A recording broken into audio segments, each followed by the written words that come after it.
Hi மக்கள் எல்லாரும் எப்படி இருக்கீங்க? நல்லா இருக்கீங்க. எனக்கு வாசல் இருக்கிற அந்த பெரிய மரத்தடிலாம் அப்படியே தண்ணி ஊற்றிட்டு வாசல் தெளித்து அப்படியே கோலம் போட்டாச்சு. சரி அப்படியே சொல்லிட்டு வீட்டில் ஹாலில் வந்து பெருக்கி மாப் போட்டு துடைச்சாச்சு. சரி ஓகே, அவருக்கும் கிளம்ப டைம் ஆயிடுச்சுன்னு சொல்லிட்டு அப்படியே காஃபி போட்டு கொடுத்துட்டேன்.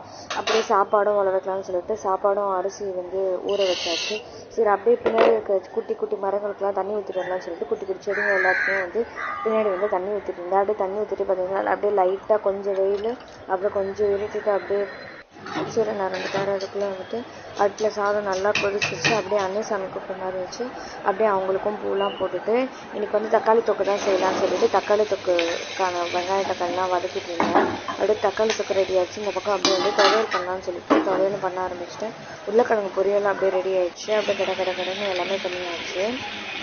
இந்த பக்கம் உருளைக்கிழங்கு பொரியல் ரெடி ஆகிடுச்சு, தக்காளி தொக்கு ரெடி ஆகிடுச்சு. சரி ஓகே, இன்றைக்கி நம்ம வீட்டில் வந்துட்டு கார அரிசி இட்லி, அப்புறமேட்டு வந்து புதினா துவையல், அப்புறமேட்டு சுட சுட சாதம், அப்புறம் 3 லஞ்ச் பாக்ஸு, தக்காளி தொக்கு, உருளைக்கிழங்கு பொரியல். மக்களே அவ்வளோதான் மக்களே, இன்றைக்கி நம்ம வீட்டில் வந்து பிரேக்ஃபாஸ்ட்டு லஞ்சு. வாங்க எல்லோரும் உட்காந்து சாப்பிட்லாம்.